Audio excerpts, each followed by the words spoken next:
Damai sejahtera Allah yang melampaui segala akal, itulah yang memelihara hati dan pikiranmu di dalam Kristus Yesus Tuhan kita. Amin.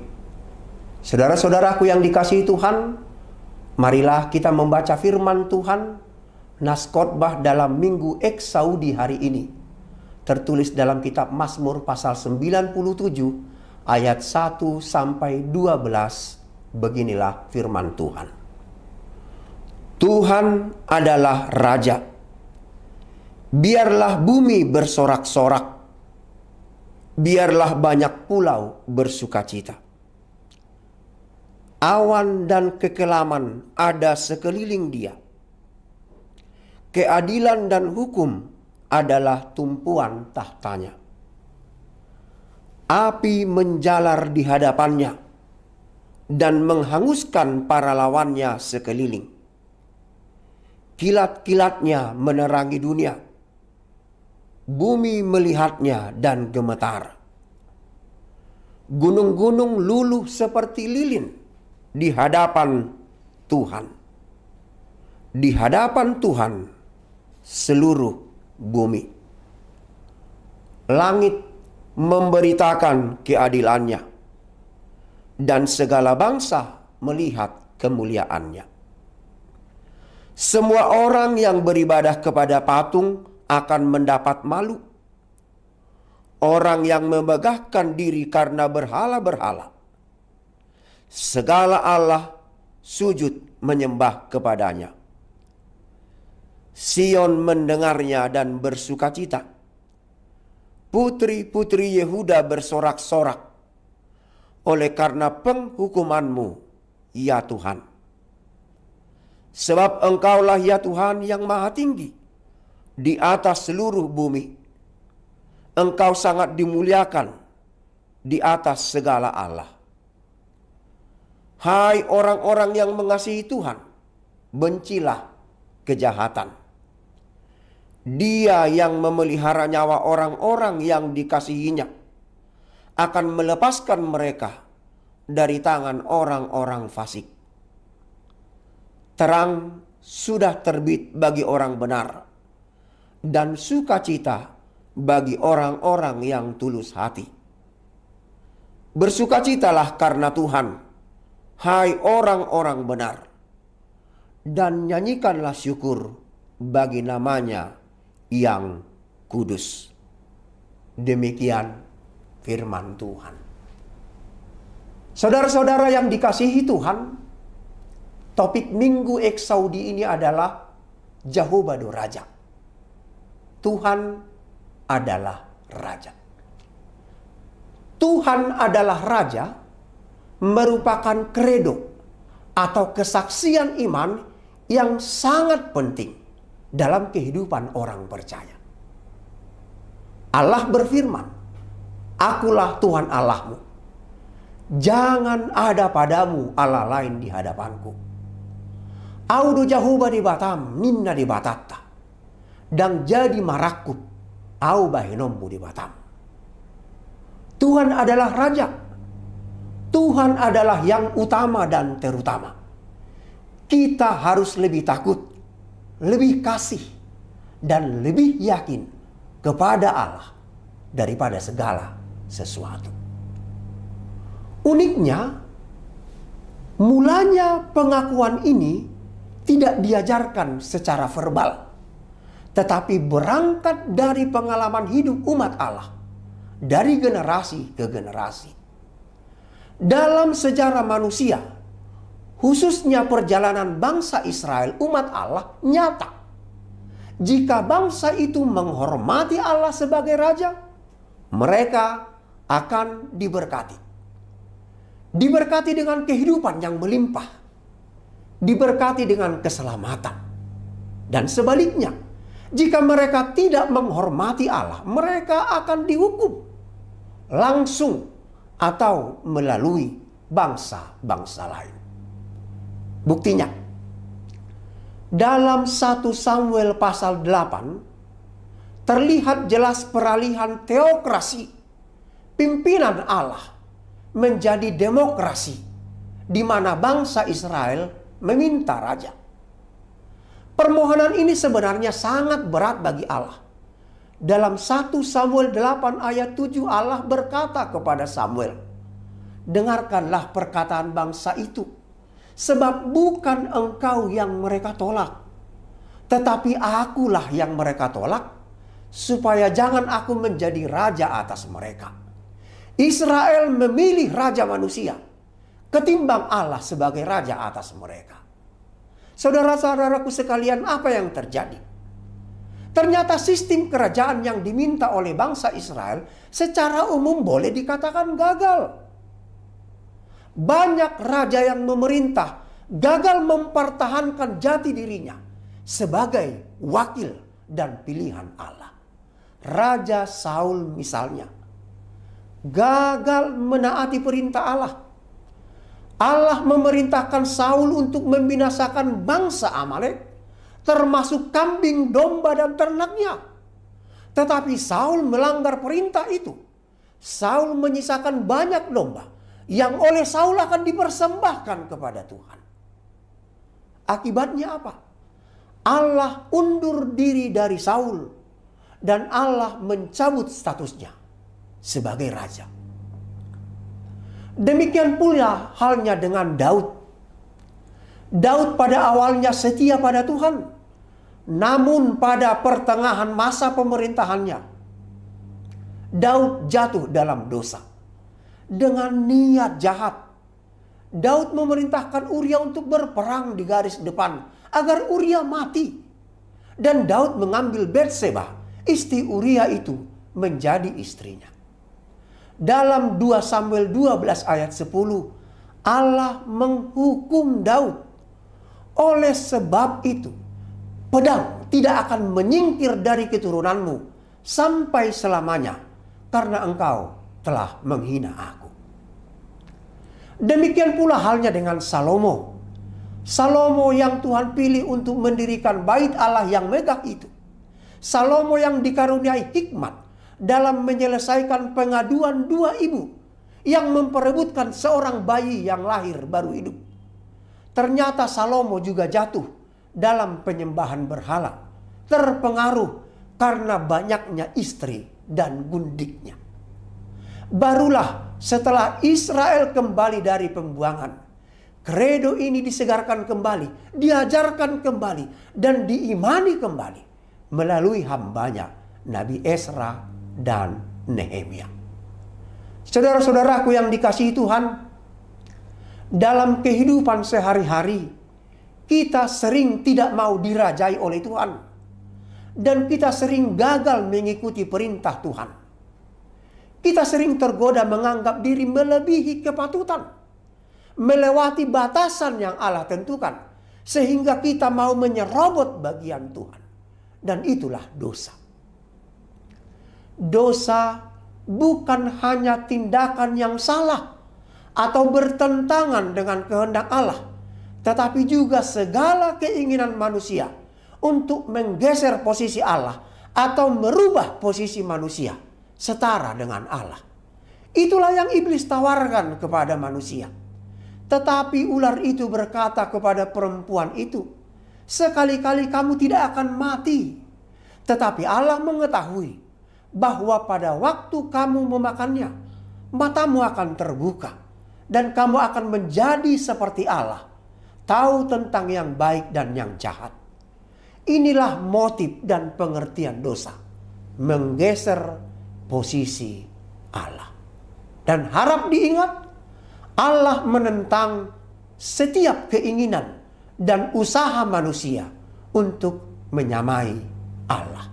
Contoh, Kain merasa pantas membunuh adiknya Habel. Kain dihukum. Ia menjadi pelarian dan pengembara, moppas-oppas, jala madu-ado. Ahab dan istrinya Isabel merasa dirinya adalah pemilik tanah, dan dengan cara licik dan jahat menghukum mati Nabot untuk mengambil kebunnya. Mereka dihukum mati Isabel mati dan tubuhnya habis dimakan anjing. Daud, seperti yang sudah kita sebutkan tadi, karena pelanggarannya, pedang dan permusuhan tidak akan berlalu dari anak-anaknya. Raja Nebukadnezar mengangkat dirinya sebagai Allah. Ia dihukum, direndahkan serendah-rendahnya, diusir dari istana, makan rumput seperti lembu selama 7 tahun, sampai ia mengaku bahwa Allah adalah Raja. Saudara-saudara, hal yang sama berlaku atas kita sekarang. Kepada para orang tua terkasih, jangan posisikan dirimu melebihi hal-hal yang patut dan yang sewajarnya. Benar, orang tua adalah penanggung jawab kebutuhan anak-anaknya. Tetapi orang tua tidak boleh semena-mena terhadap anak-anaknya. Kepada kaum bapa, Allah berfirman, jangan bangkitkan amarah di dalam hati anak-anakmu, tetapi didiklah mereka di dalam ajaran dan nasihat Tuhan. Anak-anak juga demikian. Bagaimanapun keadaan bapak atau ibu, orang tua kita, ingat mereka adalah orang tuamu yang harus dihormati. Sekalipun orang tua kita lemah dan memiliki banyak kekurangan, kita tidak berhak merendahkan mereka. Bagian terbaik untuk kita lakukan adalah hormatilah ayahmu dan ibumu, supaya lanjut umurmu di tanah yang diberikan Tuhan Allahmu kepadamu. Ikon pasangapom mudon atorasmu, asa martua ho, jalaliling mangolu, di tano nanilehon ni Jehovah debatam diho. Hati-hati saudara-saudara sekalian, melampaui batas sewajarnya itu bisa membuat kita terlena dan akhirnya menikmatinya. Tuhan memperingatkan kita dengan tegas, Aku adalah Allah yang maha kuasa, Allah yang cemburu, yang membalaskan kejahatan bapa kepada anak-anaknya, kepada keturunannya yang ketiga dan keturunannya yang keempat dari orang-orang yang membenci aku. Karena itu saudara-saudaraku sekalian, rendahkanlah hati dan rendahkanlah diri di hadapan Tuhan. Janganlah kamu memikirkan hal-hal yang lebih tinggi daripada yang patut kamu pikirkan. Tetapi hendaklah kamu berpikir begitu rupa, sehingga kamu menguasai diri menurut ukuran iman yang dikaruniakan Allah kepada kamu masing-masing. Roma 12 ayat 3. Orang tua, berlakulah seperti orang tua. Pegawai, hiduplah sebagai pegawai. Hamba Tuhan, parhalado, melayanilah seperti hamba Tuhan. Lakukanlah tugas pelayananmu dengan penuh sukacita. Saudaraku yang dikasihi Tuhan, satu bagian dari doa yang diajarkan Tuhan Yesus kepada kita adalah datanglah kerajaanmu. Kita meminta agar kuasa, kehendak, dan rancangan Allah nyata atas hidup kita. Cara Allah memerintah seluruh bumi ini adalah dengan kehendak kasih dan kemuliaannya. Hal itu nyata dalam nas ini. Tuhan adalah Raja. Keadilan dan hukum adalah tumpuan tahtanya. Kuasanya tidak tertandingi. Api menjalar di hadapannya, menghanguskan para lawannya sekeliling. Kilat-kilatnya menerangi bumi. Bumi melihatnya dengan gemetar. Gunung-gunung luluh seperti lilin di hadapan Tuhan. Di hadapan Tuhan seluruh bumi. Ia adalah Allah dan tidak ada Allah lain. Semua orang yang beribadah kepada patung akan mendapat malu. Orang yang memegahkan diri karena berhala-berhala, segala Allah sujud menyembah kepadanya. Merespon kuasa Allah yang maha dahsyat itu, kepada kita diserukan, kasihilah Tuhan dan bencilah kejahatan. Ayat 10. Karena kita mengakui dan mengimani Allah adalah Raja, maka kita harus membenci kejahatan. Membenci kejahatan artinya, jangankan melakukan, menyebut kejahatan pun adalah hal yang memalukan. Efesus 5 ayat 12. Jika iblis menggoda kita untuk berbuat jahat, maka segera putuskan keinginan itu. Sama seperti Yusuf, segera melarikan diri dari tempat di mana istri Potifar mencoba dia. Jangan mencobai diri dan mencobai Tuhan dengan merasa cukup kuat melawan godaan. Tetapi segeralah tinggalkan dan jauhi sejauh-jauhnya. Tuhan adalah Raja. Kita ikut dalam arak-arakan perlawanan terhadap segala bentuk kejahatan dan dosa yang menjadi kebiasaan di tengah-tengah masyarakat kita dewasa ini.